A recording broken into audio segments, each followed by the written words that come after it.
Hello guys, welcome back to my YouTube channel and today we will do some remaining question of 4.3। New book में 4.3 है, old book में ये 4.4 है। देखिए ये क्वेश्चन है आपका, is it possible to design a rectangular mango grove whose length is twice its width and area is 800 metre. आपको बोल रहा है क्या एक ऐसा बगीचा हो सकता है, आपको बोल रहा है क्या एक ऐसा बगीचा हो सकता है।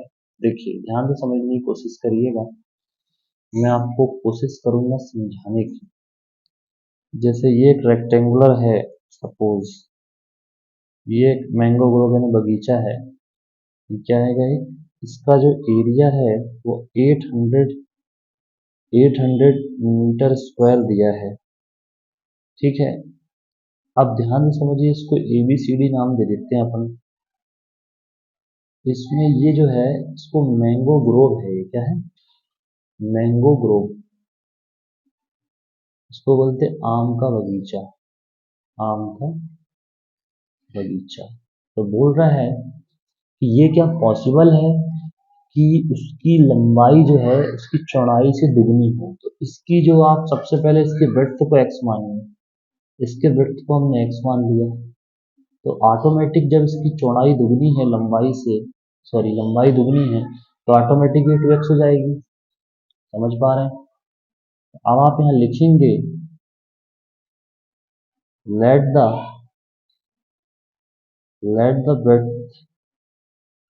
breadth of mango grove be x, then length of mango Grove is 2x हो जाएगी। होगी कि नहीं। अब आप यहाँ क्लियर लिख लीजिए, मैं अपने शॉर्टकट में लिख देता हूँ। ब्रेड्थ अगर x है तो लेंथ ऑटोमेटिक कितनी हो जाएगी, 2x। आपको अच्छे से पता है क्वेश्चन के हिसाब से, क्योंकि उसने बोला ही है, मान ले रहे हैं इसे, ठीक है। पॉसिबल है, अगर वैल्यूज निकलेंगी तो पॉसिबल होगा। और मान के चलिए कि रैशनल नंबर या टोटाऊ 5 डिवाइड वाली x की वैल्यू आई अपॉन अपॉन, समझ जाना, फिर ये पॉसिबल नहीं होगा। तो वो हमको चेक करना पड़ेगा, ऐसे नहीं बोल सकते हैं। तो आपको अच्छे से पता है रेक्टेंगल के एरिया का फॉर्मूला क्या होता है। देखिए एरिया ऑफ रेक्टेंगल का जो फॉर्मूला होता है वो होता है length into breadth, length into breadth L into B होता है। एक्चुअल में ए का फॉर्मूला जो होता है। अब देखिए एरिया कितना दिया है, 800 मीटर स्क्वायर, ये आपको गिवन है। तब एरिया जो होता है x 2x दोनों का इंटू कर देंगे, और ये आपका 800, तो ये होगा आपका 2x स्क्वायर और ये हो जाएगा 800। और x स्क्वायर बराबर कितना, 800 अपॉन 2, काटोगे तो 400 आएगा। अब यहाँ x की वैल्यू कितनी हो जाएगी, 20, क्योंकि 400 दे दिया ना, तो x की वैल्यू 20 आ गई। अब जब x की वैल्यू 20 आई है, इसका मतलब आपका जो लेंथ होगी, ये ब्रेड्थ आई है आपकी, अब इसकी लेंथ जो है इससे दुगनी है, 2x है, यानी 2 इंटू 20 यानी 40 होगी। तो 40 होगी इसकी लेंथ। लेंथ कितनी होगी, लेंथ जो होगी वो होगी 40, और ब्रेड्थ कितनी होगी, ये 40 मीटर, ये पूरी लेंथ होगी, और ब्रेड्थ होगी 20। तो अब 40 इंटू 20 जब करोगे तो 800 आ जाएगा। इसका मतलब आपका आंसर सही है, ये पॉसिबल है।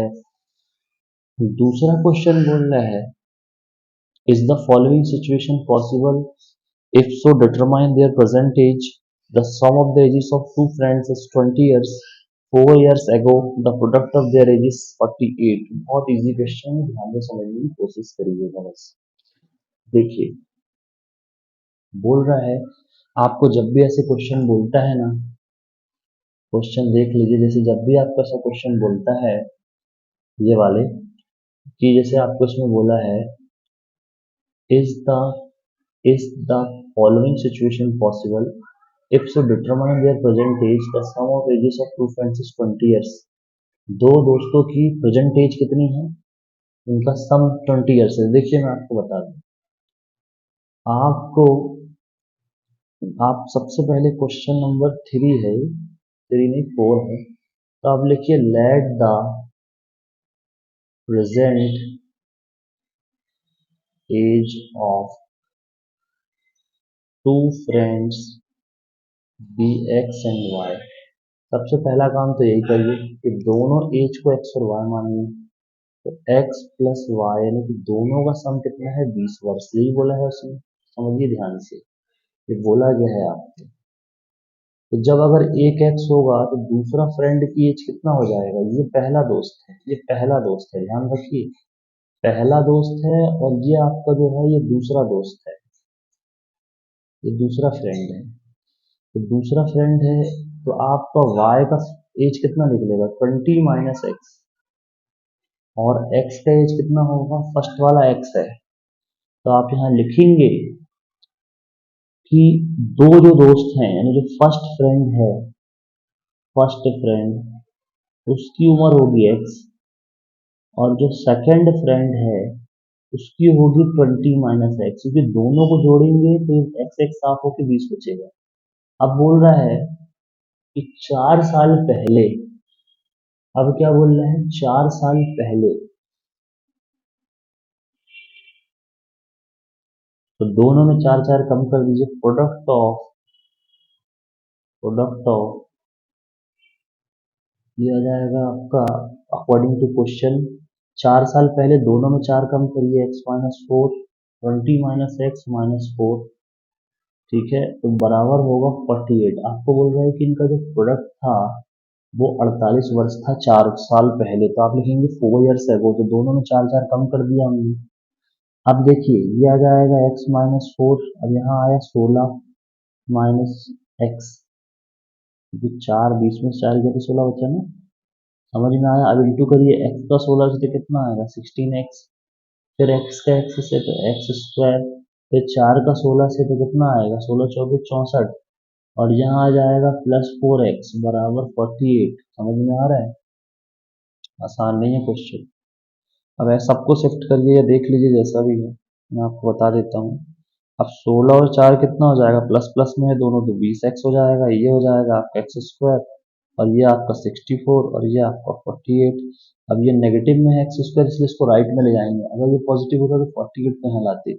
बात समझ में आ रही है, तो आपका जाएगा एक्स स्क्वायर, फिर आ जाएगा -20x, ये प्लस है तो वहां जाके माइनस होगा, फिर ये +64 और ये +48। अब देखिए एक्स स्क्वायर -20x, और ये जोड़ेंगे जब तो 8 4 होगा 12, ये 72 आ जाएगा, 6 4 10, और एक ये 112 होगा। तो अब ये उठपटांग आ गया, अब ये क्या आ गया उठपटांग, इसको बोला जाता है उठपटांग आ गया। तो ये लिखेंगे this situation is not possible because, अब देखिए अगर आप इसमें निकालोगे d की वैल्यू, जैसे b² - 4ac, तो वो निकलेगा ही नहीं, क्योंकि 20 का स्क्वायर 4, a की वैल्यू 1, c का वैल्यू 1 1 12, तो ये आया 400, और ये आ जाएगा 448, तो आ जाएगा -48। ये नेगेटिव आ रहा है ना, इसका मतलब ये है, जो नेगेटिव आ रहा है डी का वैल्यू, इसका मतलब लिख देना कि this situation is not possible, ये सिचुएशन पॉसिबल नहीं है। आई होप आपको समझ में आया होगा। अब देखिए दूसरा नेक्स्ट क्वेश्चन है आपका, दूसरा नेक्स्ट क्वेश्चन है आपका, ध्यान से समझिए।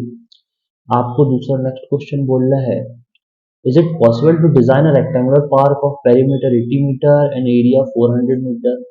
बोल रहा है ऐसा पॉसिबल है क्या कि पेरीमीटर जो है वो 80 हो, और आपका पेरीमीटर तो 80 हो, और आपका एरिया 400 हो, ऐसा पॉसिबल है क्या रेक्टेंगुलर में।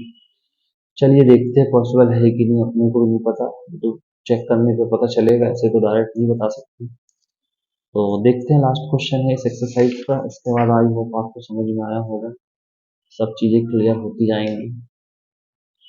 देखिए अब आपको इसमें क्या करना है, इसमें जो है आप लोग बहुत अच्छे समझने की कोशिश करिए, मैं इसकी 2 लाइन यहाँ से खींचता हूँ। देखिए इसमें आपको बोल रहे हैं कि एक अपने पास रेक्टेंगुलर पार्क है, रेक्टेंगुलर पार्क ऑफ पेरीमीटर, इसका पेरीमीटर दिया है 80 मीटर। पेरीमीटर का फॉर्मूला आपको अच्छे से पता होगा, 2a+b होता है, ये पेरीमीटर का फॉर्मूला है रेक्टेंगल का। ठीक, नंबर 1 ये हो गया। अब दूसरा दूसरा है आपका एरिया। एरिया का जो फॉर्मूला है वो आपको 400 दिया है मीटर स्क्वायर, और एरिया का फॉर्मूला होता है a×b, ये आपको पता है अच्छे से। तो अब इसमें से ऐसा पॉसिबल है क्या करना, अब है कि नहीं है वो तो अपने को देखना पड़ेगा। ठीक है, तो अब मैं आपको बताता हूँ उसका एक फॉर्मूला, जब ये होगा किससे होगा। देखिए, अभी कोई फॉर्मूला डायरेक्ट इन दोनों से करेंगे नहीं हो पाएगा, दिक्कत होगा। अब ये ए बी सी डी इसको नाम दे दें अगर हम, अब देखिए इसमें क्लियर कट कुछ नहीं बताया है, ना तो एक्स दिया है, ना तो ए दिया है, ना तो लेंथ दिया है, ना ब्रेड्थ दिया है, तो कुछ तो निकालना पड़ेगा भाई साहब। तो आपके पास एक फॉर्मूला होता है, मैं आपको बता रहा हूँ लेंथ निकालने का।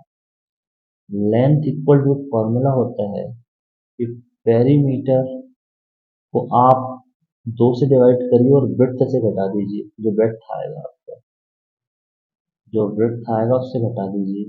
तो पेरीमीटर है 80/2 और ये x, तो लेंथ आपका हो जाएगा 40 - x, तो ये आपका लेंथ हो जाएगा, ये आपका लेंथ हो गया 40 - x। और जो ब्रेड्थ है, ब्रेड्थ को आप पहले यहाँ मान लेना x, यहाँ पे जो ब्रेड्थ होगा उसको आप पहले ही x एज्यूम कर लेना। तो आपको ब्रेड्थ को x माना है और लेंथ को अपन ने क्या मान लिया। अब दोनों को मल्टीप्लिकेशन करिए, देखिए एरिया जो दिया है, एरिया जो दिया है, एरिया ऑफ रेक्टेंगुलर पार्क, वो दिया है 400 मीटर स्क्वायर। तो एरिया का फॉर्मूला होता है लेंथ इंटू ब्रेड्थ, और ये 400 तो दिया ही है। तो लेंथ क्या हो जाएगी 40 - x, और ब्रेड्थ कितनी हो जाएगी x, और ये 400 इंटू करिए 40x, और ये एक्स स्क्वायर, और फिर ये 400। बात समझ में आ रही है। अब इसको शिफ्ट करिए यहाँ, तो ये हो जाएगा x² - 40x + 400 बराबर 0 आया। अब आपको इंटू करने में कितना आना चाहिए, 40। तो 20 कितना होता है, 20 करोगे तो कितना आएगा, इसको फैक्टराइज में सिंपल करिए, 20 - 20x। देखिए यहाँ ऐसा करिए, x², 20x - 20x + 400, 20 × 20, 400 और 20 40 भी होता है, तो x कॉमन लीजिए तो कितना बचेगा, x - 20, यहाँ से 20 कॉमन लीजिए, x - 20, तो आपका x - 20 और x - 20 ये दो वैल्यूज आएंगी। तो x की वैल्यू कितनी आई, 20, दोनों वैल्यूज x की 20 आई। तो एक्चुअल में जो x का वैल्यू है वो 20 ही होगा, कितना होगा, 20। तो अब इससे हमको समझ में आया कि ब्रेड्थ तो इतनी है, अब बाकी 40 - x क्या है, लेंथ है, लेंथ 40 - x है। तो निकालेंगे तो 40 - 20 कितना आएगा, 20 ही तो आएगा। तो इसका लेंथ भी उतना ही आएगा, 20। तो इसका लेंथ और ब्रेड्थ दोनों इसका 20 होगा, ध्यान रखिए। तो जो ये पार्क है ये 20 मीटर लंबा है और 20 मीटर चौड़ा है, ध्यान रखिए। ठीक है, थैंक यू। आई होप आपको समझ में आया होगा। तो दोस्तों, अब मैं आपको ये पूरा कंप्लीट कर दिया हूँ, आपका जो चैप्टर नंबर 4 है ये मैंने पूरा कंप्लीट कर दिया है। अब आपको मैं नेक्स्ट ट्रिग्नोमेट्री चैप्टर नंबर 8 या फिर आपको अर्थमेटिक प्रोग्रेशन के क्वेश्चन कराऊंगा नेक्स्ट नेक्स्ट जो आपका वीडियो होगा। Thank you very much.